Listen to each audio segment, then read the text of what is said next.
Welcome to Elohim life channel.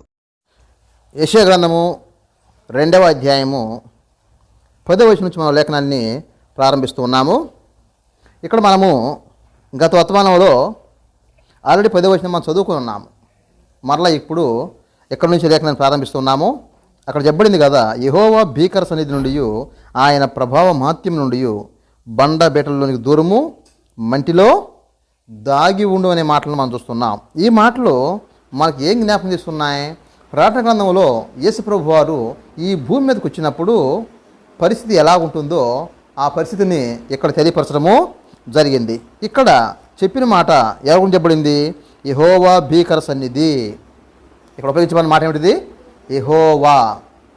కనుక ఇశ్రాయేలు ఏది నమ్ముతారు? యెహోవా దేవుడు వస్తాడని చెప్పని నమ్ముతారు. అలాగైతే ఆ ఇశ్రాయేలు దేవుడిని యెహోవా ఎవరనగా స్వయాన్ని యేసు ప్రభువు అని చెప్పని ఇక్కడ ప్రకటన గ్రంథం 6వ అధ్యాయంలో యోహాను, అపోస్తలుడైనటువంటి యోహాను స్పష్టంగా రాయటం అనేది మనకు తెలుస్తుంది. మనం చదువుకుంటైతే 6వ అధ్యాయము చివరి భాగం చదువుకుంటైతే అక్కడ చెప్పబడింది కదా, 17 చదువుతున్నాను. భూరాజులను, గనులను, సహస్రాధిపతులను, ధనికులను, బలిష్ఠులను, ప్రతి దాసుడును, ప్రతి స్వంతుడును కొండ గుహలలోను బండల సందుల్లోనూ దాక్కుని సింహాసనాసీనుడై ఉన్న వాని యొక్క గొర్రెపిల్ల యొక్క ఉగ్రత దినము, ఉగ్రత మహాదినం వచ్చును, దానికి తాళజాలని వాడెవడు? మీరు మా మీద పడి ఆయన సన్నిధికిని గొర్రెపిల్ల ఉగ్రతకును మమ్మను మరుగు చేయుడని పర్వతములతోనూ బండలతోనూ చెప్పుచున్నారు. ఇది ఈ లేఖనానికి సంబంధించినటువంటి భాగముగా మనకు కనిపిస్తున్నది. అలాగైతే రేపు యేసు ప్రభువు ఈ భూమి మీదకి వచ్చినప్పుడు ఎవరు వస్తారు? తండ్రి అయిన దేవుడు కూడా వస్తాడు. పరలోకంలో తండ్రి ఉండి కుమారుడు ఈ భూమి మీదకి వస్తాడని చెప్పి అనుకోవటము పొరపాటు. కుమారుడు తండ్రి ఎప్పుడు కూడా ఒకే చోట ఉంటారు, ఒకే విధానంలో ఉంటారు. కనుక తండ్రి కుమారుడు వేరైపోయినటువంటి సమయం ఏదన్నా ఉన్నదని చెప్పంటే ఒకే ఒక సమయం ఉన్నది. యేసు ప్రభువు వారి శిలువలో మన కోసము పాపముగా చేయబడినప్పుడు మాత్రమే తండ్రి అయిన దేవుడు కుమారుని చెయ్యి విడిచిపెట్టాడు. ఆ సమయం తప్ప ఇక ఏనాడు కూడా తండ్రి కుమారుడు వేరవటం అనేది జరగలేదు. యేసు ప్రభువు వారు 9 మాసాలు మరి తల్లి అయినటువంటి మరియ గర్భంలో ఉన్నప్పటికీ కూడా ఆ సమయంలో తండ్రి అయిన దేవుడు కుమారునిలో ఉన్నాడు. కనుక తండ్రి కుమారుడు ఎప్పుడూ వేరు కాలేదన్న విషయాన్ని మనము జ్ఞాపకం చేసుకుంటూ ఉన్నాం. అలాగైతే ఇక్కడ యెహోవా చెప్పబడి ఆయనే రేపు మరలా ఈ భూమి మీదకు రాబోతున్నాడు. వచ్చినప్పుడు పరిస్థితులు ఎలాగుంటాయో ఇక్కడ యెషయా గ్రంథం మనకు తెలియపరుస్తున్నది. ఆయన ఏం చేస్తాడో ప్రకటన గ్రంథం ఇంకా పూర్తి వివరాలను మనకు తెలియపరిచింది. కనుక ఇప్పుడు మరి యెషయా గ్రంథం విషయాన్ని మనం ధ్యానం చేద్దామండి. అక్కడ చెప్పబడింది కదా, యెహోవా భీకర సన్నిధి నుండి, ఆయన ప్రభావ మహత్యం నుండి బండ బీటల్లోనికి దూరము, మంటిలో దాగి ఉండుము. రేపు ప్రభు వచ్చినప్పుడు పరిస్థితి ఎలా ఉంటుందో ఇక్కడ మనకు తెలియపరుస్తున్నది. అలాగైతే యేసు ప్రభు వారు రావటము లేదా యెహోవా దేవుడు ఈ భూమి మీదకి రావటము ప్రజలకు ఏమైనది? తీర్పు అయి ఉన్నది. ఆయన తీర్పు తెచ్చడానికే బహిరంగముగా అందరూ కనిపిస్తూ ఈ భూమి మీదకి ఆయన ప్రభువారు మరలా అడుగు పెడతాడనేదే ఇక్కడ మనకు తెలియపరుస్తున్నటువంటి సారాంశము. అంటే ఇది మనకు ఏం నిరూపిస్తున్నది? ఇక్కడ ఇశ్రాయేలు పరిస్థితి ఎలాగుందనుకున్నప్పుడు ఇశ్రాయేలు పరిస్థితి ఎలాగున్నదో ఇక్కడ యెషయా తెలియపరుస్తున్నాడు. ఇశ్రాయేలులారా, మీరు కనుక మారు మనసు పొందకపోయి ఉంటే మీ పరిస్థితి ఎలాగని కొనసాగితే రేపు ప్రభు వస్తే మీరు ఏం చేస్తారు? మీ పరిస్థితి ఏమిటిది? మిమ్మల్ని మీరు జ్ఞాపకం చేసుకోమని చెప్పని యెషయా ఇక్కడ హెచ్చరిస్తూ ఉన్నాడు. అప్పుడు మీరు కనుక ఇదే విధానంలో కొనసాగితే రేపు కనుక ప్రభువు ఈ భూమి మీదకి అడుగు పెడితే మీ పరిస్థితి ఏమిటిది? అప్పుడు మీరు ఏం చెప్తారో తెలుసునా? మీరు చెప్పే మాట మరి కొండ సందుల్లోకి అంటే బండబెట్టల్లోకి దూరుతారు, మంటిలో దాగి ఉంటారనే సంగతిని ఇక్కడ యెషయా తెలియపరుస్తున్నాడు. అనగా దీని అర్థం ఏమిటిది? ఇశ్రాయేలీలందరూ దేవుని కలిగి ఉంటారు అనుకోబాకండి. వారిలో వ్యతిరేకించేవారు కూడా ఉంటారు. ఏ విధంగా అయితే యెషయా ఉన్న టైంలో ఇశ్రాయేలు పరిస్థితి ఉన్నదో రేపు క్రీస్తు ప్రభు వారు ఈ భూమి మీద కడుగుబెట్టే సమయంలో కూడా అదే విధంగా వారిలో కూడా ఉంటారు. కనుక అప్పుడేమవుతుంది? ప్రపంచానికి శిక్ష వస్తుంది. అందులో అవిధులైన వారికి ఇశ్రాయేలు మీద కూడా ఈ శిక్ష అనేది వస్తుందనేది ఇక్కడ యెషయా తెలియపరుస్తున్నటువంటి సత్యమే ఉన్నది. చదువుదాన్ని ముందుకు వెళ్దామండి. అప్పుడేమవుతుంది? మహత్యం నుండి ఆయన బండబెట్టలోనికి దూరము, మంటిలో దాగి ఉండుము. అలాగైతే ఇక్కడ 11 చదువుతున్నాను. నరుల అహంకార దృష్టి తగ్గింపబడును, మనుషుల గర్వము అనగద్రొక్కబడును. ఆ దినమున యెహోవా మాత్రమే ఘనత వహించును. ఎందుకు చెబుతాడు ఈ మాట అనుకున్నట్లయితే, నేడు ప్రస్తుతమున ఎవరు ఘనత పొందుతున్నారు? దేవుడు ఘనత పొందటం లేదు. ఎవరికన్నా దేవునికి రావాల్సిన ఘనత ఎవరికి వస్తున్నది? ఈ రోజున మానవుడికి వస్తున్నది. మరి మానవుడు ఏం చేయగలుగుతాడు? మానవుడు ఎంత పని చేస్తాడో ఏమి చేయలేడు, కానీ పేరు మాత్రం ఎవరికి వస్తున్నది? మానవుడికి వస్తున్నది, కానీ దేవునికి పేరు రావటం లేదు. ఇది ఒక హెచ్చరిక. కనుక ఇప్పుడు దేవుడు తన తీర్పుని అమలు చేసినప్పుడు మానవుల పరిస్థితి ఏమిటిది? అలాగైతే మొదట ఎవరి మీదకి వస్తుంది తెలిసిన దెబ్బ? ఎవరైతే ఇలాంటి అహంకరిస్తూ ఉన్నారో, పేరు తెచ్చుకుంటూ ఉన్నారో వారి మీదకే వస్తుంది. అందుకని ఇక్కడ చెప్పని మాట ఏమిటిది? నరుల అహంకార దృష్టి తగ్గింపబడును. ప్రమాదకరం ఏమిటిది? అహంకార దృష్టి, అహంకారము. అలాగైతే అహంకారం గలవాడు ఎక్కడ చూస్తాడు? పైన ఉంటాయి కదా, కింద చూపు ఉంటుందా? కింద చూస్తాడా? చూడడు. కాలికి ఏం తగులుతుందో కూడా పరీక్షించుకోలేడు. ఎందుకని? చూపు అంతా పైకి ఉంటుంది అన్నమాట. అలాగైతే అది ఏం తెలియపరుస్తున్నది? అపవాదికి ఉన్న లక్షణాన్ని తెలియపరుస్తున్నది. అపవాది ఏం చేశాడు? అపవాది కూడా గర్వించాడు. వాడు ఎప్పుడు వాడి ముఖాన్ని చూసుకోవాలి. వాడి ముఖం చూసుకుంటే వాడు అర్థమైంది ఎంత అసహ్యంగా ఉన్నాడు, అప్పుడు అర్థమైంది. కనుక వాడేమంటాడు? నేను అందగాడిని, ఇప్పటికీ ప్రపంచం నా స్వాధీనంలో ఉందనుకుంటాడు, కానీ వాడి స్వాధీనంలో లేదని సంగతి వాడికి తెలియదు. అనగా దాని అర్థం ఏమిటని చెప్పంటే, అపవాది యొక్క లక్షణాలు ఇప్పుడు ఎవరిలో కనిపిస్తున్నాయి? మనుషుల్లో కనిపిస్తున్నాయి. ఈ అహంకారం అనేది అపవాదికి ఉన్న లక్షణము. ఏ లక్షణం అయితే మానవాళికి ఉండకూడదో ఆ లక్షణమే ఇప్పుడు మానవాళికి ఎక్కువైపోతున్నది కదో. ఇవి అందరూ ఏం కోరుకుంటారు? అహంకారము. స్టైల్గా ఉంటాం కదా, ఆ అహంకారం ఎలాగుంది ఇప్పుడు? స్టైల్ అన్నమాట. అహంకారం కూడా స్టైల్ అయిపోయింది. ఇప్పుడు అలా అహంకారంగా ఉంటేనే అందరూ ఎలాగుంటున్నారు? మెచ్చి ఇష్టపడుతున్నారు. కానీ అది దేవునికి నచ్చే పని కాదు. ఉన్నతనంగా ఉండాలి, కానీ అహంకారంతో పైకి ఎప్పుడు కూడా చూడకూడదు. కనుక అహంకారం వేరు, హుందాతనం వేరు. దేవుడు ఏది కోరుకుంటాడు? దేవుడు హుందాతనం కోరుకుంటాడు, కానీ అహంకారాన్ని కోరుకోడు. అది ఎప్పటికీ మేలుకరమైంది మాత్రం కానే కాదు. అలాగైతే దేవుడు ఈ భూమి మీదకి వచ్చినప్పుడు ఎవరిని తీరుస్తాడు? ఆయన ఎలా వస్తాడు ఈ భూమి మీదకు అనుకున్నప్పుడు ఇక్కడ యెషయా తెలియపరుస్తున్న మాట, యెహోవా భీకర సన్నిధి, ఆయన ప్రభావ మహాత్మ్యము. ఇది మనకు ఏది నేర్పిస్తున్నది? మరి యేసు ప్రభు వారు కన్యామరి గర్భంలో వచ్చినప్పుడు ఇలా వచ్చాడా? ఆయన ఎలాగొచ్చాడు? దీనుడుగా. ఆయనకున్న మహిమ యావత్తుని ప్రక్కన పెట్టి ఒక దీనుడిగా, ఒక సామాన్య వ్యక్తిగా, ఒక మనిషిగా ఈ భూమి మీదకి ఆయన అడుగుపెట్టాడు. ఇంకా యెషయా గ్రంథం ఏం చెప్తున్నది? ఆయన 53వ అధ్యాయంకి వెళ్తే అక్కడ చెప్పండి మాట, ఎండిన భూమిలో మొలిచిన లేత మొక్క వలెను ఆ దేవుని ఎదుట ప్రభు పెరిగాడని చెప్పని మనకు లేఖనం స్పష్టముగా తెలియపరుస్తున్నది. మరి యేసు ప్రభు వారి జీవితం ఈ భూమి మీద ఎలాగున్నది? నేడు క్రైస్తవుడి జీవితం ఈ భూమి మీద ఎలాగుంటుంది? ఇక్కడ నేను ఒక మాట చెప్పదలుచుకుంటున్నాను.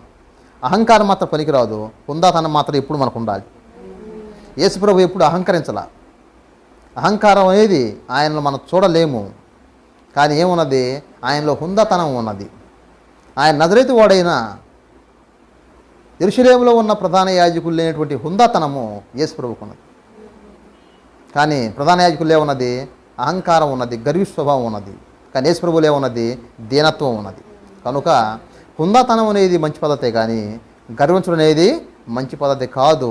కనుక దేవుడు వచ్చినప్పుడు ఈ గర్వాన్ని అనుస్తాడు. కారణం ఇది ఎవరి స్వభావము? అపవాది స్వభావము. ఈ యొక్క స్వభావాన్ని మనం ఎలా చూపిస్తాము? నడకలో చూపిస్తాము, మాటల్లో చూపిస్తాము, మన చూపుల్లో చూపిస్తాము. ఇవి మనలో ఎంతగా రాలిపోతే అంత మనకు మంచిది. ఇవి ఉన్నంత కాలము మనం దేవునికి పనికి రాము, దేవుడు మెచ్చుకోడు. కారణము ఇవి మనలో పనిచేస్తున్నాయంటే అర్థం చెప్పంటే మనం అపవాదితో ఎంతగా ఆక్రమించబడి ఉన్నామో నిరూపిస్తున్నాయి. దేవుని నమ్మిన తరువాత కూడా ఇవి మనలో కనిపిస్తాయి. ఎందుకు? మనం దేవుని నమ్మక మునుపు వాడి యొక్క జీవం కలిగి ఉన్నాం కాబట్టి మనలో అవి కనిపిస్తాయి. దేవుని నమ్ముకున్న తర్వాత క్రమక్రమంగా ఏం చేయాలి? అవి మన దగ్గర నుంచి దూరం అవ్వాల్సిన అవసరం ఉన్నది. అలాగైతే ఇక్కడ అన్నమాట, ప్రభువు వారి కన్యమారి గర్భంలో పుట్టినప్పుడు దీనుడుగా పుట్టాడు, కానీ రేపు ఎలా రాబోతున్నాడు? ఆయన భీకరుడుగా. భీకరుడుగా రాబోతున్నాడు. ఆయనకు మళ్ళీ ఎలా రాబోతున్నాడు? ఆయన ప్రభావ మహత్యము కలిగిన వాడే రాబోతున్నాడు. అలాగే యేసుప్రభు వారి యొక్క ప్రభావము, యేసుప్రభు వారి మహిమ ఎవరు చూశారు? ఒక శిష్యులు 3 మాత్రం చూశారు. వారు చెప్పారు, కానీ అది మనకు ఎంత అర్థమవుతుంది? ఎవరు ఊహించుకున్నామని బట్టి అట్లా, అంతే కదా. నాకున్న అనుభవాన్ని బట్టి నేను ఊహించుకోగలుగుతాను తప్ప నిజంగా ఎలాగ ఉంటుందో మనకు తెలియదు. కానీ ఇక్కడ చూసిన వారికి అర్థమవుతుంది. అలాగైతే దేవుని మహిమ, ప్రభువారు ఆ మహిమలో ఉన్నప్పుడు ఎలాగైతే ఉన్నాడో రేపు అందరూ అలాగా తయారవుతారు. ఇదే దేవుని యొక్క కోరుకున్న గమ్యము. అప్పటి నుంచి పరిపాలన అనేది ఎంతో మహోన్నతంగా ఉండబోతుందో. ఇది కావాలి, కానీ అహంకరిస్తే ఏమవుతుంది? దేవుని మహిమను కోరుకుంటావా, అహంకరించడం కోరుకుంటావా? కనుక నీ అహంకారానికి మహిమకు ఎంత భేదం ఉన్నది? ఏది కోరుకోవాలి? అహంకారం కోరుకోవాలన్నా, మహిమను కోరుకోవాలన్నా? దేవుడు భూమి మీదకి వచ్చినప్పుడు ఎలా వస్తాడు? మహిమతో వస్తాడు. మహిమ అనేది అది మనం వర్ణించలేము. కారణము మనం ఇంతవరకు చూడలేదు. మనకేం తెలుసు? దీపపు కాంతి తెలుసు, అవునా? లేకపోతే ట్యూబ్లైట్ కాంతే తెలుసు, సూర్యకాంతి తెలుసు. కానీ మించిన మహిమ అనేది మన ఇంతవరకు చూడలేదు. అది చూసినప్పుడు మన యొక్క అహంకారం ఎటుపోతుందో. కనుక మనలో ఏది నేర్చుకోవాలి? అహంకారాన్ని ఇంత త్వరగా తొలగించుకుంటే అంత మంచిది. దాన్ని మనం తొలగించుకోలేము. ఏం చేయాలి? ప్రభువు దగ్గర వేడుకోవాలి.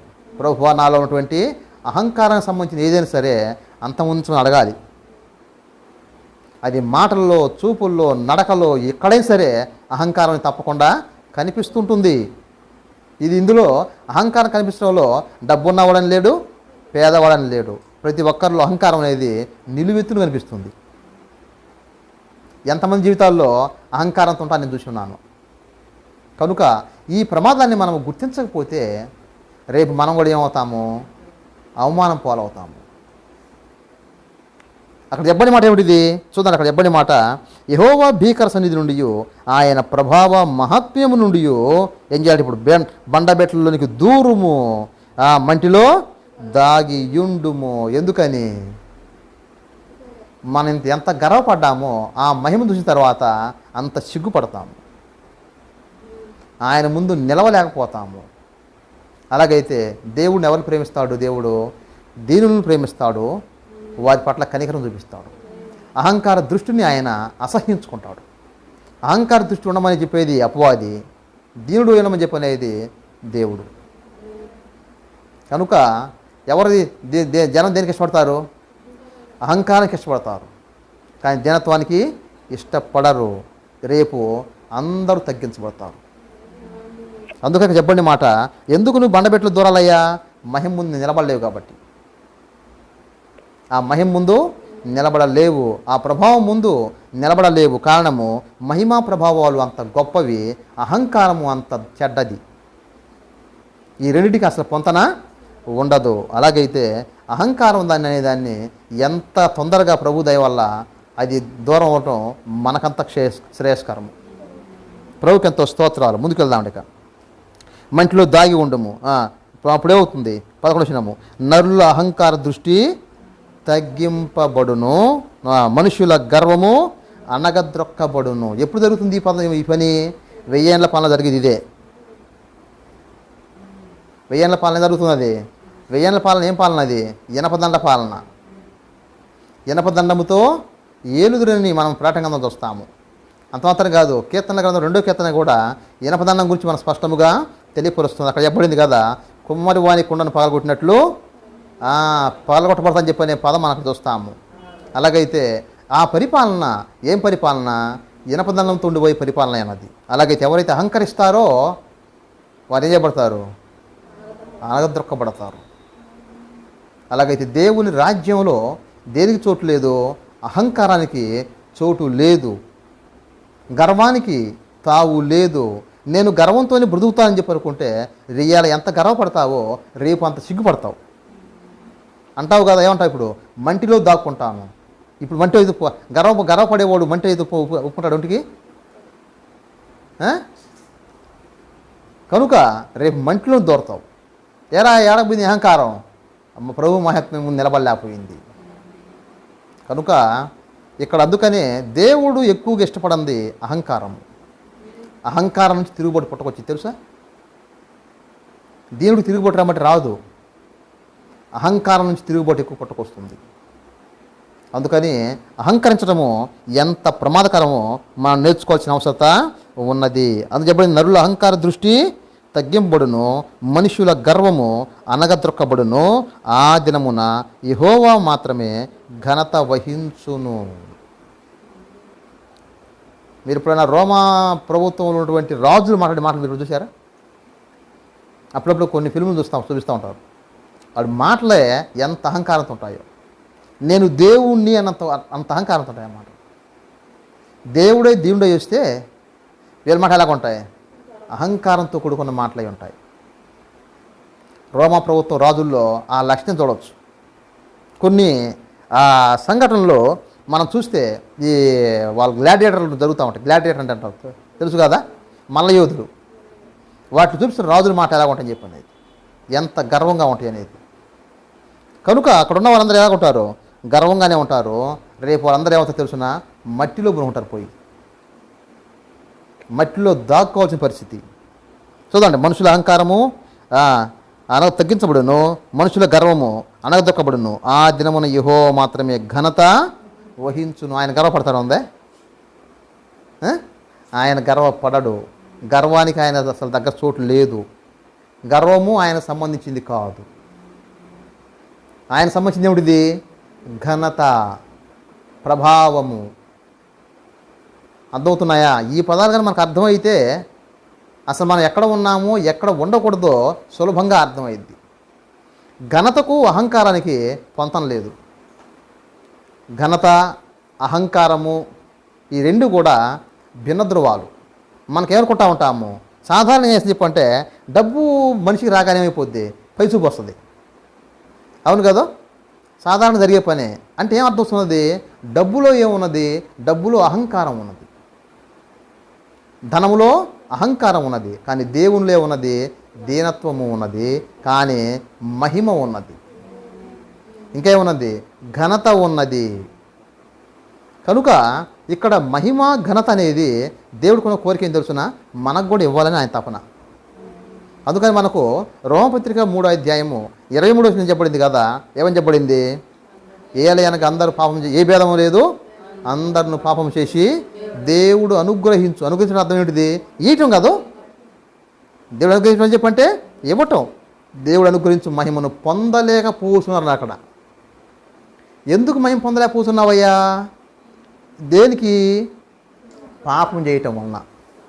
అలాగైతే నీ పాపము ఏం చేస్తుంది? మహిమ నుంచి నిన్ను దూరం చేస్తుంది. దేవుడిచ్చే మహిమ నుంచి దూరము చేసేది పాపము. కానీ ఆయనకేం కోరుకున్నది? అందరికీ మహిమనివ్వాలి చెప్పని. ఆ మహిమను అందరు ఎందుకు పొందుకోలేకపోతున్నారు? పాపము ఉండటం వలన. పాపము మనిషిని ఎప్పుడూ కూడా అహంకారంతో నింపుద్ది, కానీ దీనత్వానికి తీసుకురాదు. అందుకని మహిమను పొందలేకపోతున్నారు. అలాగైతే మరి దేవుడు ఏమిస్తాడు? మహిమ ఇస్తాడు. ఘనత అంటే మహిమ సమాన పదం. మా ఘనత అనేది కూడా మహిమ అన్న, ఘనత అన్న, అది కీర్తి అన్న, ఇలాంటి పదాలు మహిమకు సంబంధించిన పదాలై ఉన్నవి. కనుక దేవుడు ఏమిస్తాడు? కీర్తి ఇస్తాడు. దేవుడు ఏమిస్తాడు? ఘనత ఇస్తాడు. దేవుడు ఏమిస్తాడు? మహిమ ఇస్తాడు. మనం ఏం కోరుకుంటున్నాము?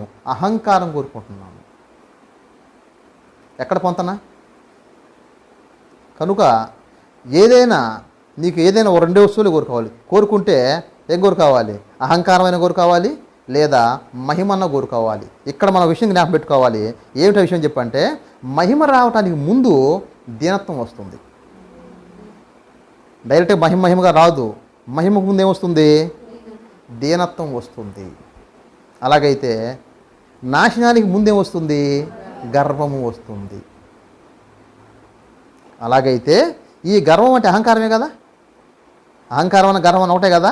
అలాగైతే గర్వము లేదా అహంకారం యొక్క పర్యవసానము నాశనము.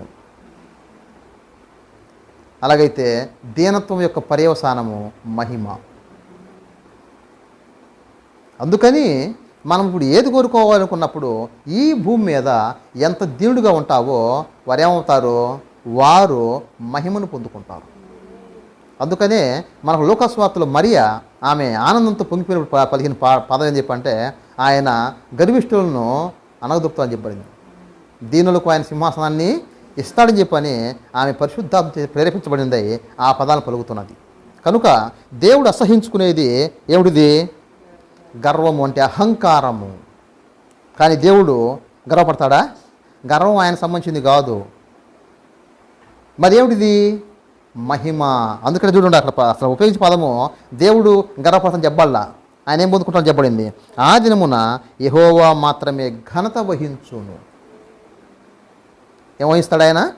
ఘనత. ఎందుకని? ఘనత అనేది దేవుడు సంబంధించినది. ఆ ఘనతనే మనకు కూడా దేవుడు ఇస్తాడు. ఎప్పుడు? దీనుడై ఉంటే. అర్థమవుతుందా? ముందు దీనత్వం వెంబడిస్తూ మహిమ. నాశనానికి ముందే వస్తుంది గర్వము. ఏది కోరుకోవాలి? దీనత్వం కోరుకుంటావా, గర్వం కోరుకుంటావా? దీన్ని బట్టి వెనకొచ్చే వస్తాయి. దీనత్వాన్ని కోరుకొని దీనుడు అయితే మహిమ వస్తుంది. నాకు అహంకారమే కావాలి, అతిశయం కావాలని కోరుకుంటే నాశనం దాని వెనుక వస్తుంది. నాశనం రాగానే ఏమంటాము? నేను ఎందుకు కోరుకున్నానని చెప్పి అంటాం. అన్నదంతది కదా, నువ్వు నన్ను కోరుకోబట్టినే వచ్చే కానీ నేనేం ఊరకేమీ రాలేదు. నిన్ను కోరుకోలేదు కదా, కోరుకోలేదా? అహంకారం కోరుకోలేదా? మరి అహంకారం తర్వాత వచ్చేది ఎవరు? నేనే కదా. అహంకారం తర్వాత వచ్చేది నేనే వస్తాను. అలాగైతే నీవు కనుక దీనత్వం కోరుకున్నట్లయితే మహిమ వెనువెంట వచ్చేదే. నీవు కోరుకున్నది మహిమను కాదు, నన్ను కోరుకున్నావు. అందుకని నువ్వు ఎలా ఉన్నావు? అహంకరించావు. దాని పర్యవసానము నీకేమొస్తున్నది? నాశనము వస్తున్నది. కనుక మానవులను మనం నేర్చుకోవాల్సింది మహిమను వెంబడించాలి, కానీ ఏది కోరుకోకూడదు? గర్వం, నాశనాన్ని కోరుకోకూడదు కదా. ఏ వ్యక్తి కూడా నాశనం కావాలని కోరుకోడు. ఎటువంటి వాడే నాశనం కావాలని కోరుకోడు. కానీ నాశనం దానికి ముందే పంపిస్తుంది చెప్పంటే నాశనంగా పంపించదు, అహంకారం పంపిస్తుంది. దాని పర్యవసానమే నాశనము. అయితే దేవుడిచ్చేది మహిమ. ఈ మహిమను పొందుకోవడం కోసమే మనం వెంపర్లాడాలి. పౌలు ఆ మహిమను చూడాలని చెప్పని ఎంత తాపత్రయపడ్డాడు.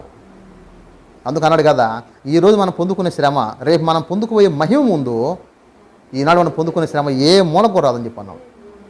అలాగైతే దేవుడు ఎంత మహిమైపోతున్నాడో ఆ మహిమను పొందుకోవడం కోసం మనం ఈ భూమి మీద ప్రభువారు శరీరధారిగా ఉన్నప్పుడు ఎటువంటి జీవితం జీవించాడో అటువంటి జీవితం జీవించిన వారికి అది వస్తుంది.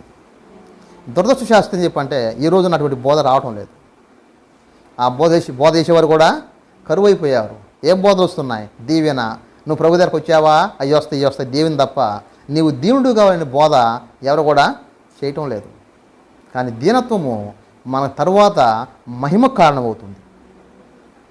అహంకారము తర్వాత నాశనానికి కారణమవుతుంది. నువ్వు మట్లు ఎందుకు అనుకున్నావు? మరి ఇప్పుడు మట్లు ఎందుకున్నావు? నీకు అసహ్యం కదా మట్టి అంటే. ఎక్కడున్నావు నువ్వు? మేడలు కట్టావు కదా గాలిలో. మరి ఇప్పుడు మట్లు ఎందుకు అనుకున్నావు నాయన? ఇప్పుడు అర్థమైంది నాకు. అలాగైతే అహంకారము ఎంత ప్రమాదకరం చూస్తున్నామో దేవుడు 1000 ఏళ్ళలో అహంకారం కనిపి తిప్పుకోడు ఆయన. ఇప్పుడంటే అడ్డు లేదనుకోండి, ఎందుకని ఆయన దేవుడు ఉన్నాడు కాబట్టి అది మంచి పద్ధతి కాదని చెబుతున్నాడు.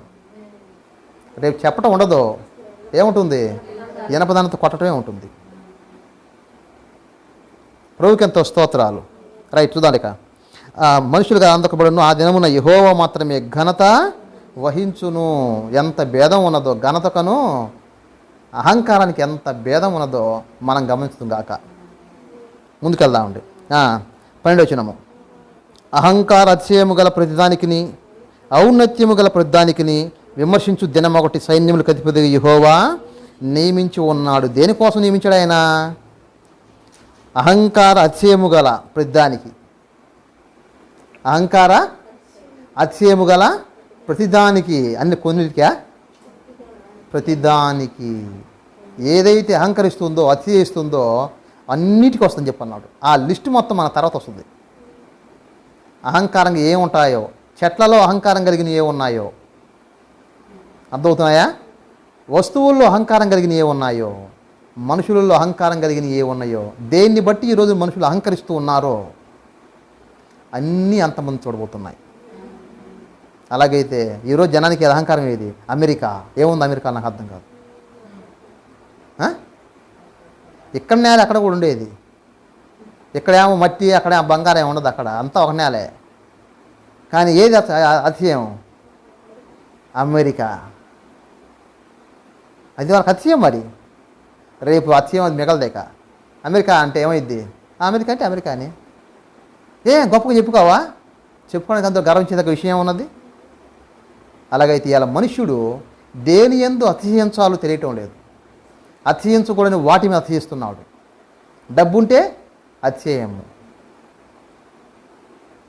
ఏంది బట్టి అతిశయిస్తున్నారు చూడండి. నేను చిన్నప్పటి నుంచి గమనిస్తూ ఉన్నాను. వాళ్ళ ఇంట్లో కొత్త వస్తువు వాళ్ళకి అతిశయం. మాకే ఉన్నది, ఇంకెవరికి లేదు. చూశారా? చిన్నప్పుడు నాకు కొన్ని ఇప్పుడు గుర్తనమాట.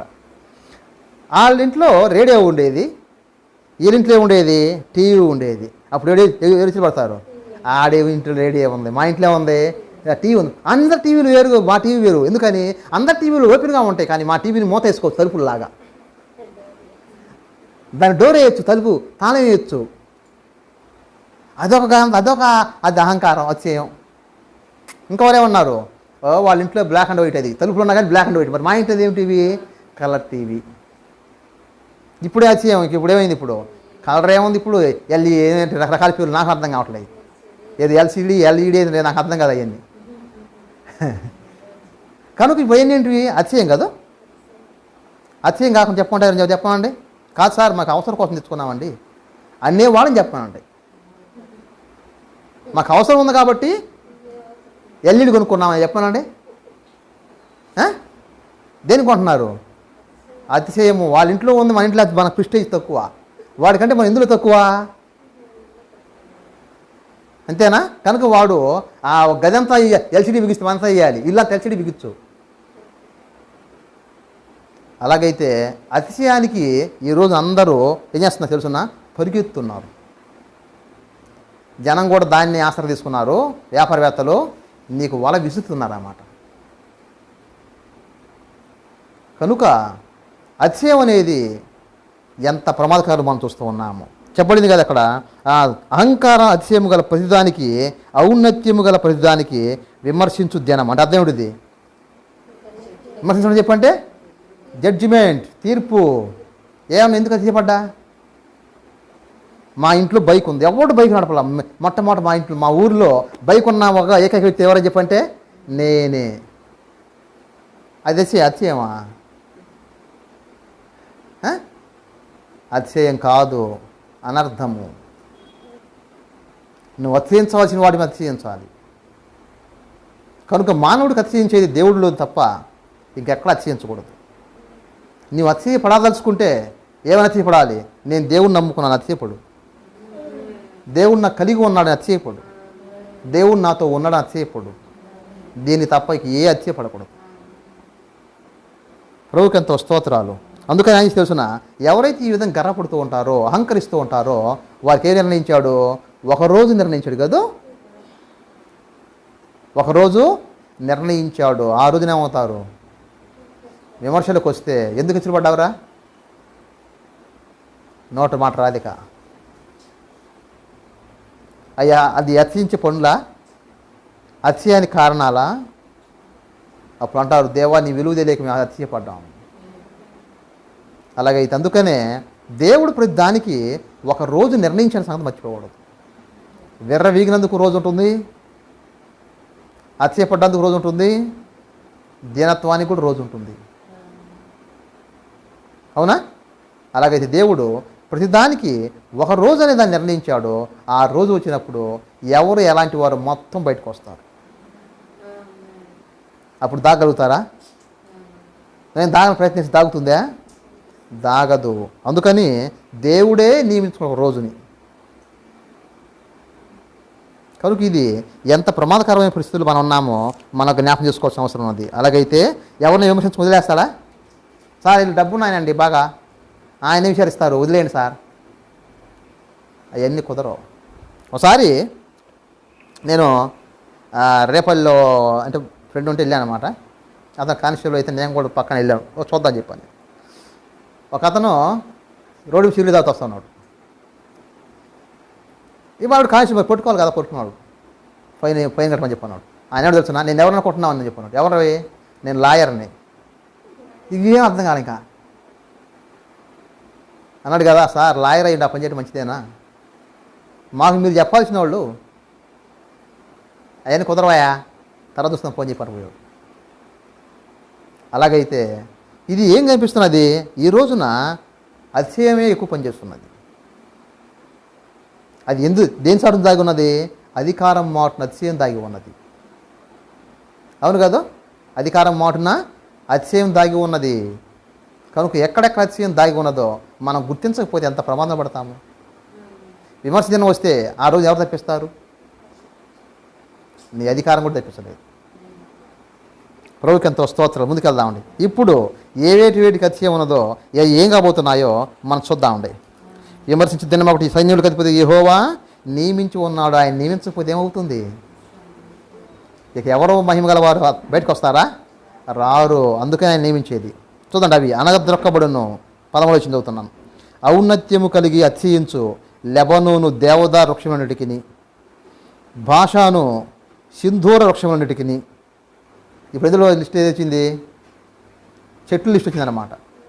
చెట్లలో లిస్ట్ వచ్చినది దేవదారు.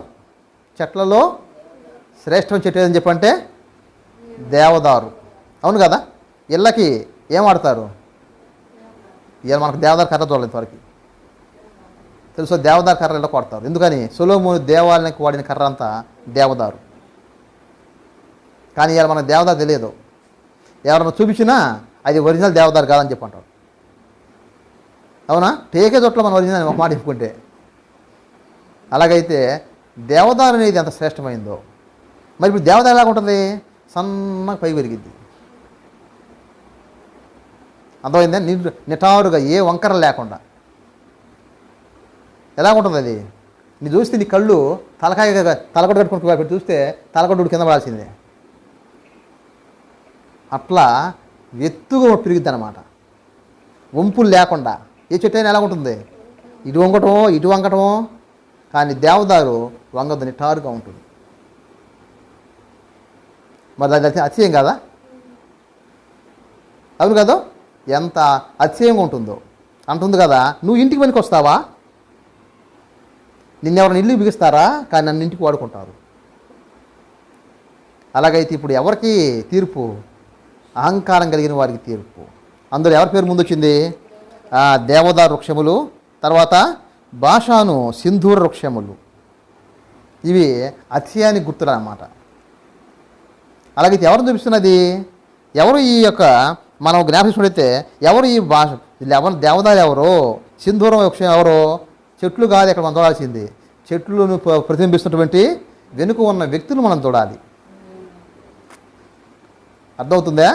అంటే ఇక్కడ చెట్లు దేవుడు ఏం చేస్తాడు? దాని లక్షణం అది. దేవదారు చెట్టు అట్లా పుట్టాలి కాబట్టి పుట్టించాడు. అంతేగాని దేవదారు చెట్టుకు ఆయన తీర్పు తెచ్చడు. కానీ ఎవరు తీర్పు వస్తుంది? అలాంటి వ్యక్తులకు తీర్పు వస్తుంది. మేము ఉన్నతమైన వారు అనుకున్న వారికి తీర్పు వస్తుంది. అలాగైతే మొదట వృక్షజాతులు తీసుకున్నాడు. అందులో మేలుకరమైనవి ఏమిటిది? దేవదారు. ఆ తర్వాత సింధూర వృక్షము. సో తర్వాత చూద్దాం ఇక. నెక్స్ట్ 14 వచనము. ఉన్నత పర్వతాలన్నిటికి, ఎత్తైన మెట్లకన్నిటికి. నెక్స్ట్ ఏమొస్తుంది? ఉన్నతమైన పర్వతాలన్నిటికి, తర్వాత ఎత్తైన మెట్లకన్నిటికి. మెట్లంటే ఇక్కడ అని చెప్పంటే ఎత్తైనటువంటి మనకి చెప్పుకుందామండి. ఇక్కడ మనం చూడాల్సింది మెట్టలు అని చెప్పిన అర్థం ఉంటుంది. కొండలు చూసారా? కొండలు ఏమంటారు? ఎత్తుకుంటే తెలిసేవాడు కొన్నిసార్లు ఏమంటారు తెలిసిన? మెట్టలు అంటారు. ఎత్తైనటువంటి పర్వతాలు, ఎత్తుకున్నటువంటి మెట్టలు అంటే కొండలు ఎత్తుకుంటాయి. వాటిని ఏమంటారు? అవి దేని చూపిస్తూ ఉంటాయి? అహంకారాన్ని. ఎప్పుడైనా కొండలు చూస్తారు, చూసారు? ఇప్పుడు కొండలు ఎలాగుంటాయి? అహంకారం తినబడి ఉంటాయి కదా. అలాగైతే కొండలు అహంకారం చూపిస్తూ ఉంటాయి, ప్రదర్శిస్తూ ఉంటాయి కూడా. అలాగైతే నెక్స్ట్ వరకు వస్తున్నది పర్వతాలు, మెట్టలు. ఎందుకయ్యా? పర్వతాల మీదే ఉందయ్యా, ఉండాల్సిన గుళ్ళని పర్వతం మీదనే ఉంటాయి. అర్థమైందే? మరి దేవతలు ఎందుకయ్యా? కట్టేయన్నీ ఎందుకు తంతులు కడతారు కాబట్టి. అత్య కారణానికి ఇవే కారణాలు. అలాగైతే ఇలా ఎవరి పేరు గిన్నిస్ రికార్డులు ఎక్కుతున్నది? హిమాలయ పర్వతాలు ఎక్కిన వాళ్ళ పేరు గిన్నిస్ బుక్ ఎక్కుతున్నది. ఎవరిని మనం ఘనంగా చూసుకుంటాము? ఎవరి శిఖరం ఎక్కారా? ఘనము. అందులో ఘనమే నాకు అర్థం కాదు. ఎందుకు ఎక్కావు ఎవరి శిఖరాన్ని? ఏముందా ఎక్కావు? పేరు కోసం అండి. ఎవరు అడుగు పెట్టలేదు, నేను పెట్టిన మొట్టమొదటి అడుగు. నీకంటే ముందు ఎవరు బాగాలేదు అనుకుంటున్నావు? ఏమన్నా పోయిన వాళ్ళు ఉన్నారు. కనుక ఇక్కడ మనం ఎందుకు హత్య చేస్తున్నామో నాకు అర్థం కాదు. అసలు హత్యించినంత కారణాలు ఏం అర్థం కావటం లేదు. అలాగైతే అందులో మళ్ళీ పాఠాలు రాయటం, ఎవరి శిఖరం ఎక్కారంట అని చెప్పాను. అది పెద్ద పాఠం. మళ్ళీ మన పిల్లల్ని చెప్పుకోవటం, నేను కూడా ఎవరి శిఖరం ఎక్కాలని. ఎందుకో నాకు అది అర్థం కాదు. కనుక ఇక్కడ చూస్తున్నాం కదా, భాషా సింధు రక్షణుడికి, ఉన్నత పర్వతములకి, ఎత్తైన మెట్లన్నిటికి, ఉన్నతమైన ప్రతి గోపురమునకును, బురుజులు గల ప్రతి కోటకును. దేవుడు దేని వదిలిపెట్టాడు చెప్పండిగా? ఇలా అందరు ఎక్కడికి వెళ్తూ ఉంటారు? టూరిజం. ఎక్కడికి వెళ్తున్నావు? పురాతన కట్టడాలు చూడటానికి. మరి టికెట్లు అవి పెట్టుకోనల్లా. అవునా? హైదరాబాద్లో గోల్కొండ కోట చూడాలని చెప్పంటే టికెట్ పెట్టుకోవాలి. మళ్ళీ నువ్వు గోల్కొండ మొత్తం రాత్రిపూట చూస్తావా? రాత్రిపూట చూడాలని చెప్పంటే మేము అంతా లైట్లు వేస్తాం. మళ్ళీ దానికి అదనపు టికెట్. దేనికి? మా గోల్కొండ కోట చూడు, మా అందం చూడని చెప్పాను. అవునా? అలాగైతే ఇవాళ టూరిజం దాని మీద నడుస్తున్నది. పురాతన కోటలు పెట్టుకొని, పురాతన కట్టడాలు పెట్టుకొని, అవి అత్యంతానికి ఏముందని? అవి ఎందుకు పనికిరావు. కనుక వాటిని కట్టారు, మనం ఉపయోగించుకుంటే అంతవరకే ఉండాలి. కానీ అది నీకు అత్యే కారణం అయిందని చెప్పంటే అది నీకు అపాయం. అర్థమవుతున్నదా? చార్మినార్ ఉన్నది, ఉండేమండి, దాన్ని పట్టుకుని అతిపడితే ఎట్లాగా? కనుక అందుకని దేవుడు ఎవరిని పెడుతున్నారు ఇక్కడ లిస్ట్ చూసుకుంటే? దేని పెట్టలేదు ఆయన? చూడు అక్కడ, ఉన్నతమైన ప్రతి గోపురమునకును, బురుజులు గల ప్రతి కోటకును. అంటే రాజులు ఉన్నారా? రాజులు లేవు, రాజ్యాలు లేవు. కానీ ఏమున్నాయి? వారు ఉపయోగించిన ఇల్లు ఉన్నాయి. ఇవాళ ఏమైపోయినాయి? ఈ రోజున అవి టూరిజంకి నిలయంగా మారిపోయినాయి. అందుకని మా దేశంలో ఉన్న ఘనమైన ఏమని చెప్పంటే, ఒకప్పుడు రాజులు నివసించిన భవనాలు మాకున్నాయి. టికెట్ ఆ ఊరు పోవాలి చెప్పంటే ప్రత్యేకమైన బస్సులు ఎక్కాలి, రేట్ ఎక్కువ. ఏం చూడటానికి? ఆ కోట చూడటానికి. లేవా? ఎన్ని ఉన్నాయో. అలాగైతే ఇక్కడ దేవుడు అంటున్న మాట ఏమని? ఉన్నతమైన ప్రతి పర్వతములన్నిటికి, ఎత్తైన మెట్లన్నిటికి, ఉన్నతమైన ప్రతి గోపురమునకును, బురుజులు గల ప్రతి కోటకును.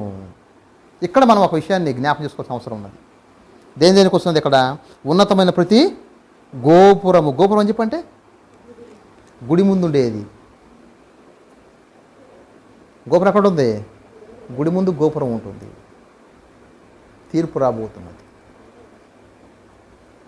దాని లోపలికి వెళ్ళట్లా. అనగా అర్థము, దేవుడు కాకుండా నువ్వు దేనికి ఎన్ని చేసినా అవి నిలవని అర్థం. కాబట్టి మానవుడు ఏం చేస్తున్నాడు ఇప్పుడు? మానవుడికి ఎవరు సులకన అని చెప్పంటే యేసు ప్రభువే సులకన. రేపు ఆయన మహిమ చూసినప్పుడు ఏం చేస్తాను నాకు అర్థం కావట్లేదు. అవును కదా? అని చెప్పాను, నువ్వు ఏ దేవతని పెట్టుకో, నేను నీ దగ్గరకు వస్తాను, పూజ చేస్తాను. యేసు ప్రభు పేరు మాత్రం ఎత్తొద్దు. మా ఊరికి ఏ దేవత అయినా రావచ్చు, కానీ యేసు ప్రభు తప్ప. యేసు ప్రభు గురించి ఏం తెలుసు నాకు అర్థం కావట్లేదు. అలాగైతే ఆయన వచ్చినప్పుడు ఆయన ఒక రోజు నిర్ణయించాడు. దేనికి? ప్రపంచం మొత్తాన్ని తీర్పిస్తానికి ఒక రోజు నిర్ణయించాడు. ఆ రోజున ప్రపంచాన్ని తీరిస్తే ఎక్కడాగుతావు? ఒక ఊరు, నేను చిన్నపిల్లడప్పుడు ఊరు పోదని చెప్పంటే ఏమనుకునే వాళ్ళం? అరే ఇందులో ఏముంది చూడటానికి? కొండ ఉందా? ఎందుకు? కొండ ఉంటే ఎక్కొచ్చు. అర్థమైందా? ఇంకేమున్నది? మరి కొండ అన్ని ఊర్లకు ఉంటాయా? కొండ ఉండదు. కనీసం ఏముండాలి? గాలి గోపురంలా ఉండాలి. ఉంటే ఏం చేయొచ్చు? ఎక్కొచ్చు, ఎక్కకపోయినా చూడవచ్చు. ఇవాళ ఈ రోజున ఎన్ని టూరిజం నడుస్తున్నదో. టూరిజం దేని మీద నడుస్తున్నది? కోటలే కదా ఎక్కువ టూరిజం, గోపురాలు, కోటలు. అలాగైతే దేవుడు విమర్శించిన రోజున, తీర్పు ఇచ్చిన రోజున అవి ఏమవుతాయో ఇక్కడ మనం స్పష్టంగా చెప్పబడి ఉన్నది. ఉన్నతమైన పర్వతన్నిటికిని, ఎత్తైన మెట్లన్నిటికిని, ఉన్నతమైన ప్రతి గోపురమునకును, బురుజులు గల ప్రతి కోటకును. ఎన్ని ఉన్నాయో మన ఇండియాలో చెప్పుకుంటే కదా, ప్రపంచంలో ఎన్ని ఉన్నాయో అన్నిటికీ తీర్పు అనేది ఒకరోజు నిర్ణయించాడు దేవుడు. అలాగైతే ఇక్కడ తీర్పు అంటే ఏమిటిది? ఆ కోటలకు అన్నీ అర్థం కాదు. దాన్ని పట్టుకుని ఎవరు తెర నియమించబడ్డారో వాళ్ళందరికీ వస్తుంది. కోటలు కూల్చబడతాయి, ఏవి నీకు అక్కర రావు. ఇది మనం తప్పకుండా నేర్చుకుందాం గాక. తర్వాత చూద్దాం. 16వ వచనం. తర్షీషు ఓడలన్నిటికిని, రమ్యమైన విచిత్ర వస్తువులన్నిటికిని ఆ దినము నియమింపబడి ఉన్నది. ఇంకా ఏం నియమించబడింది? తర్షీషు ఓడలు. ఏంటి ఆ తర్షీషు ఓడలు? అలాగైతే ఓడలకు మంచి ఫేమస్ ఎవరు తెలుసునా? తర్షీషు. రథాలకు ఫేమస్ ఎవరు? ఐగుప్తు. కొంటే రథాలు ఎక్కడ కొనాలి? ఐగుప్తులో కొనాలి. గుర్రం కొంటే ఎక్కడ కొనాలి? ఐగుప్తులో కొనాలి. అలాగైతే ఓడ కొంటే ఎక్కడ కొనాలి? తర్షీషులో కొనాలి. అలాగైతే తర్షీషు దేనికి? ఓడలకు ప్రసిద్ధి. అవును కదా? యోనా ఎక్కడికి వెళ్ళాడు? తర్షీషు వెళ్ళి ఓడ చూసి ఎక్కాడు మన. అలాగైతే ఆ ఓడ ఏం చూపిస్తున్నది? వారి అతిశయం అదే. వారి అతిశయము ఓడ. అలాగైతే అంటది కదా, మేము అన్ని దేశాలు తిరుగుతాం. ఏమెక్కి? ఓడ ఎక్కి. నువ్వు వెళ్తావా? సముద్రం అన్ని దేశాలు తిరుగుతాం. తిరిగి ఏం చేస్తాము? అన్ని దేశాల ప్రజలను చూస్తాము, అన్ని రకాల సంపదలు తీసుకొచ్చుకుంటాము. నీ గర్వం ఏమిటిది? వాళ్ళ ఓడే వాళ్ళకి గర్వం. ఇప్పుడు మనిషి గర్వానికి ఎన్ని రకాలు చూపించు. డెఫినేషన్ ఎట్లా వస్తుందో ఇప్పుడు. ఎన్ని రకాల గర్వాలు ఉన్నాయో, ఎన్ని రకాల విషయాలు బయటకు వస్తున్నాయో మనం గమనించుకోవాలి. అలాగైతే ఇవి మనలో ఉంటే ఎంత ప్రమాదం మనం జ్ఞాపకం పెట్టుకోవాలి. అవును కదా? కనుక మనలో గర్వపడడానికి ఏది మిగలకూడదు. చదువు అయినా సరే. నేను చదవని నథింగ్, విలువ లేదు. వాచ్మెన్ గారు మంచి జ్ఞానవంతుడు ఆయన. ప్రొఫెసర్ అందరు అనుకున్నారు కదా వాచ్మెన్ని, అసలు నువ్వు కూడా ప్రొఫెసర్గా. ఆయనేమయ్యాడు? బైబిల్ ప్రొఫెసర్ అయ్యాడు.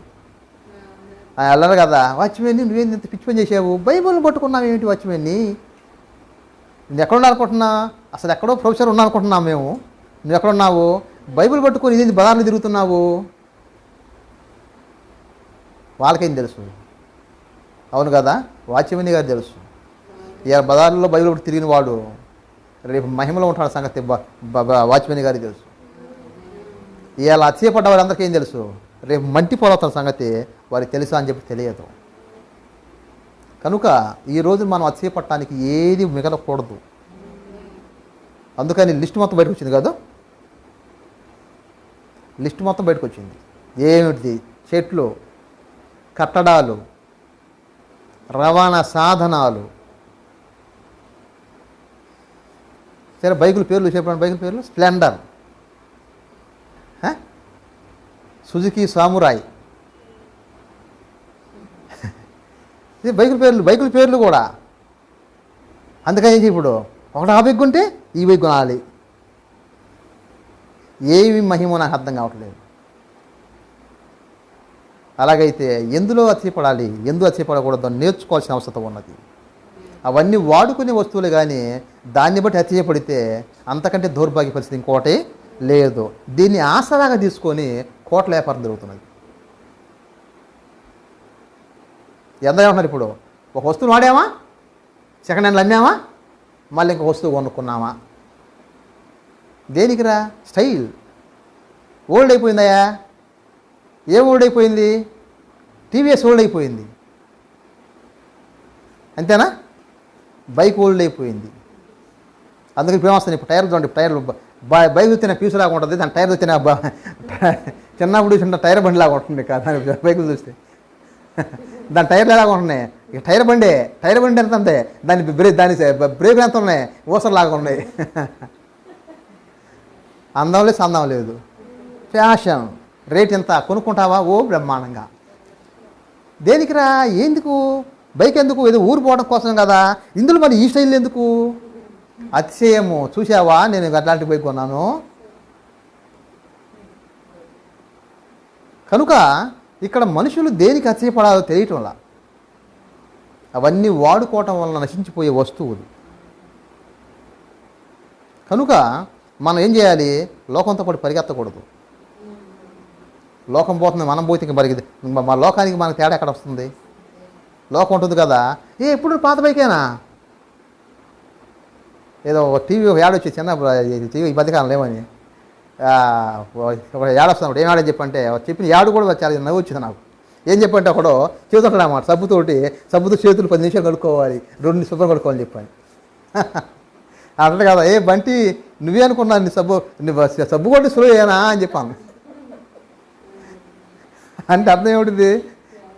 అవును యాడు కదా, బంటి నువ్వేస్తున్నావు అనుకున్నా, నీ సబ్బు కూడా సులువేనా అంటే ఇప్పుడు ఏముండాలి? సబ్బు కూడా ఫాస్ట్ ఉండాలనా? నిమిషంలో అయిపోతుంది, నాకు నచ్చదు. ఎప్పుడు అయిపోవాలి? సెకండ్లో అయిపోవాలి. ఏం చెప్పాలి చెప్పండి ఇక? అంటే ఏంది ఇప్పుడు? అతిశయం కదా.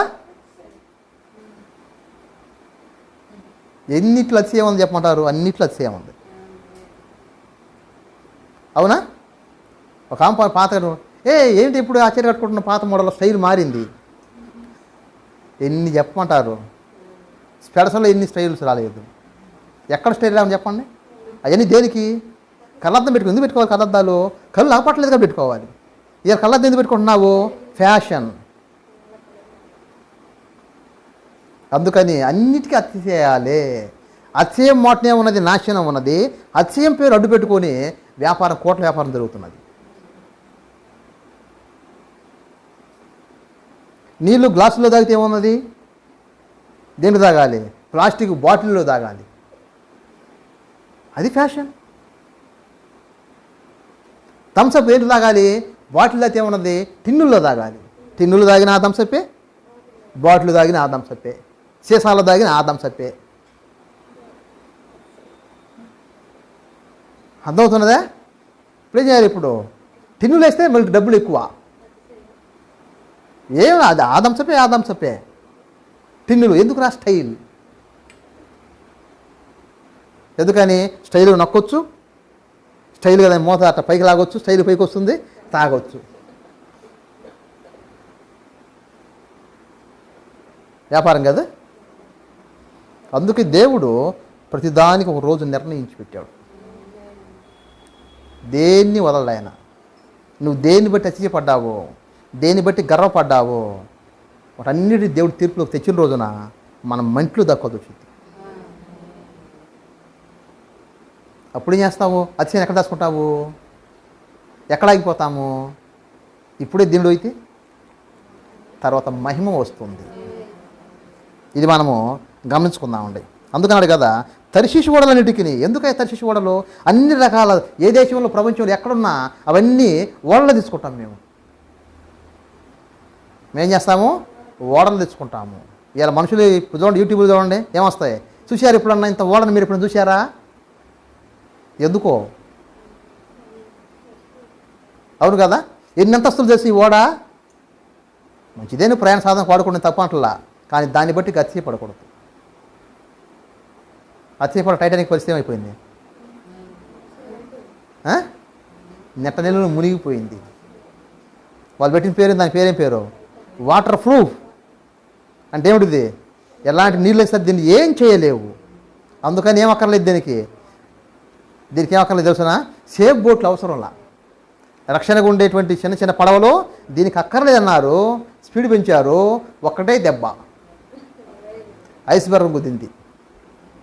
ఐస్బర్గ్ అంటే గట్టి పడిన నీళ్ళే కదా అయ్యి అనుకున్నారు. మేము దేన్ని లెక్క చేయమని చెప్పన్నారు. దీని పేరు వాటర్ ప్రూఫ్ అన్నారు, ఐరన్ అని చెప్పి అన్నారు, ఇదన్నారు అదన్నారు. ఒక్క గుద్దుకి మొత్తం కూలిపోయింది. అతిశయం ఏమైపోయింది? కళ్ళ ముందే కూలిపోయింది. ఓడ యజమాని ఎవరు తెచ్చబడి అందరూ మునిగిపోయారు. కనుక అతిశయపడకూడదు. సినిమా యాక్టర్ని బట్టి వీళ్ళు వచ్చి చూసి నాకు నవ్వు వస్తూ ఉంటుంది. సినిమా యాక్టర్ చూసి వీళ్ళు వచ్చేమో పందాలు ఏమని మీ సినిమాకి ఎన్ని కలెక్షన్ వచ్చి ఎన్ని కోట్లు వచ్చినాయి, మా సినిమాకి ఎన్ని కోట్లు వచ్చినాయి, మీ హీరో గొప్ప మా హీరో గొప్ప, నీకెందుకురా? వారా చూసారా కదా? అంత ఎక్కడ విషయం ఏమన్నది? అతిశయము, అహంకారము. వాడెవడు సినిమా తీసేది నీకెందుకు? ఫ్యాన్స్ కొట్టుకోవటం.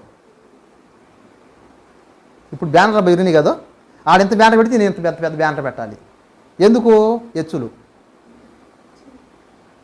అంటే నేను అతిశయం ఎక్కడ చూపిస్తున్నావు? బ్యానర్ రూపంలో. మళ్ళీ బ్యానర్ కంటే మళ్ళీ పెద్ద పెద్దగా మళ్ళీ పెద్ద దరువు వేయటం ఒక. అలాగే అందుకే దేవుడు దేని మీద అతిశయపడుతున్నారో దాన్ని మొత్తం కూలగొట్టడానికి ఒకరోజు నిర్ణయించాడు. ఇక తర్వాత నిలబడమన్నా నిలబడలేదు. ఏరా మళ్ళీ బ్యానర్ కట్టమైంది అయిపోయిందన్న. ఎందుకని? అవన్నీ ఒట్టి పనికిమైన పనులన్నా. ఇది నేర్చుకోవాల్సిన అవసరం ఉన్నది. ప్రభువుకి ఎంతో స్తోత్రాలు. చూద్దామండి ఇక. తర్షీషు ఓడలన్నిటికీ రమ్యమైన విచిత్ర వస్తువులకన్నిటికీ ఆ దినము నియమింపబడి ఉన్నది. నియమింపబడి ఉన్నది అంటే అర్థం తెలుసున? డేట్ ఫిక్స్ అయిపోయి ఉంది. డేట్ ఏం చేయబడింది? ఫిక్స్ అయ్యి ఉన్నది. ఏది నా మా తరంలో రాలేదే, ఏం రాకపోతే డేట్ ఫిక్స్ అయ్యి ఉంది కదా, అప్పుడు నువ్వు బతుకుంటే కదా. అలాగైతే చనిపోయిన వాడిని లేపి ఆ రోజు నిలబెడతాడు. ప్రతి దాన్ని లెక్క తీసుకుంటాడు. కనుక ఆ రోజున ఇది ఎందుకు బట్టి హత్యపడుతున్నాం? దేన్ని బట్టి హత్యపడద్దు. ఈ భూలోకంలో మనం సంపాదించుకున్న దేది మందలేదు. ఓ మాట చెబుతాం, కొంతమంది తమ అందాన్ని బట్టి గర్వపడతారు. అందం నీదే? దేవుడు తల్లిదండ్రుల రూపంలో మనకి ఇచ్చినది. అది మంద కాదు. ఏది మనది? మందేది కాదు. అలాగైతే అతిశయం కూడా మంద కాదు. అతిశయం ఎవరిది? అపవాదిది. వాడు మనల్ని ప్రేరేపిస్తున్నాడు. కనుక మనం ఎంతగా తగ్గాలనో అంతగా తగ్గితే దాని వెనుక మహిమ వస్తుంది. మహిమ ఇక పొమ్మంటే పోతుంది. అహంకారము ఎంతో కాలం నిలవదు, ఇక నిలవదు. అది నిలబడటానికి కూడా తావు ఉండదు. అందుకని ఇక్కడ లిస్టు అంతా కూడా అన్ని లిస్టు వచ్చాయన్నమాట. లిస్టు దేవదారు వృక్షములు, భాషా సింధు వృక్షములు, ఉన్నతమైన పర్వతాలు, ఉన్నతమైన ప్రతి గోపురము, బుర్జులు గల ప్రతి కోట, తర్షీషు ఓడలు, తర్వాత రమ్యమైన విచిత్ర వస్తువులు. రమ్యమైన విచిత్ర అంటే ఏమిటిది? అగ్గిపెట్టి బంగారపు చీర. ఏంది ప్రత్యేకత? అగ్గిపెట్టి పెట్టవచ్చు. ఏమండి అది అతిశయపడటానికి నాకు ఎందుకో అనిపిస్తూ ఉండేది. వింతాయి కరెక్టే, వాళ్ళు పంతాన్ని మనం మెచ్చుకుంటున్నాం, అక్కడ తక్కువ అంటలా. కానీ దాన్ని బట్టి మనం అతిశయపడితే ఎట్లాగా? అవునా? అలాగైతే ఇక్కడ ఏమిటిది? విచిత్రమైన వస్తువులన్నిటికీ కూడా. ఏ వస్తువులు కూడా దేవుడు తీరుస్తాడా? తీరుస్తాడు. మరి దేన్ని తప్పించుకుంటాం? అలాగైతే విచిత్రమైన వస్తువులన్నిటికీ కొంతమందికి ఒకటే హాబీ. ఏం హాబీ? వాచ్ ఇప్పించుకుంటారు అన్నమాట. ఏ దేశం పోయినా వాచ్ కొనుక్కోవాల్సిందే. ఎందుకురా? అది వాడి హాబీ. ఎందుకయ్యా ఒక వాచ్ చాలదా? కొనాలి. విచిత్రమైన వస్తువు పెట్టుకోవాలి. విచిత్రమైన వస్తువులు ఎన్ని ఉన్నాయో లోకం మీద, ఒకదాన్ని మించి ఒకటి. వీటన్నిటికీ దేవుడు తీర్పు తెచ్చిన రోజున ఎయ్యి నిలవు.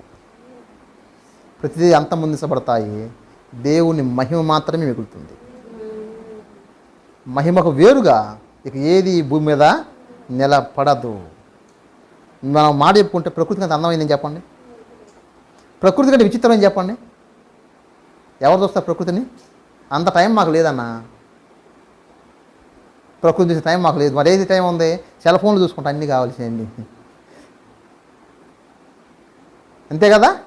ప్రకృతి చూసి కూర్చొని కొద్దిసేపు అసలు దాన్ని సేద తీరుతాయని చెప్పంటే అంత టైం మనకు లేదండి. ఏముంది ప్రకృతిలో? కనుక అక్కడ చూసి నీకు అత్యం రాదు. ప్రకృతి చూసి ఏమైనా నచ్చిపడతారా? అబ్బా నేను ప్రకృతి చూసి అని చెప్పాను. నేను ఎవరు నచ్చిపడడం? అవునా? చూస్తారు మౌనం కామన్ ఉంటారు. దేని నుండి అతిశయపడతారు? మనం చేసుకున్న ప్రతి దాన్ని బట్టి అతిశయపడతారు. కనుక అహంకార అత్యం అన్నీ వీటి నుంచి వస్తాయి. అందుకని దేవుడు వస్తువులతో సహా దేన్ని మిగలనివ్వటం లేదు. ఇక మీరు చూపించండి అత్యాలు ఏముంటాయేమో. ఒకడు అత్యం ఏం చెప్పంటే, నషాపేటలో నేను చదువుకుంటే ఒక అత్యం ఉండేది. ఏం చెప్పంటే, ఒక ఆయన చనిపోయాడు తర్వాత ఏందని ప్రత్యేకత చెప్పంటే, నర్సరాపేటలో మొట్టమొదటి సైకిల్ దొక్కిన ఆయన. అది ఏ సైకిల్ కొంటున్నారు? చెక్క సైకిలు. అదొక ఎంత అంటే అది అతిశయం ఏమిటిది? సైకిల్ దొక్కిన ఆయన. అర్థమైంది? అదే చెప్పుకుంటారు. ఫస్ట్ ఈ ఊరు పుట్టిన తర్వాత సైకిల్ దొక్కిన మనగాని నేనే ఫస్ట్ మొకాన్ని. అతిశయం కదా. నేను చిన్నపిల్లప్పుడు ఆడపిల్ల సైకిల్ దొక్కడం వింత. ఇప్పుడంటే అందరూ నడుపుతున్నారులేండి. రాకండి ఆ ఊర్లో పలానామని నడిపేది తొక్కేది సైకిల్ చెప్పాను. అది అతిశయము. కనుక దేంట్లో అతిశయపడడానికి వీలు లేదు. ఎన్నిట్లో మనం మానుకుంటే అంత మంచిది. లేని పక్షంలో అవన్నీ ఏమవుతాయి? తీర్పులోకి వస్తాయి. మనకు అతిశయ కారణం ఒకే ఒక ఆయన మన ప్రభువుని యేసుక్రీస్తు వారు. ఆయన బట్టి తప్ప లోకంలో దేన్ని బట్టి, ఏ వస్తువును బట్టి, ఏ విచిత్రమైన దాన్ని బట్టి అతిశయించకుండా ఉందుగాక. అటువంటి ప్రభు మనకు అనుగ్రహించును గాక. ఆమేన్.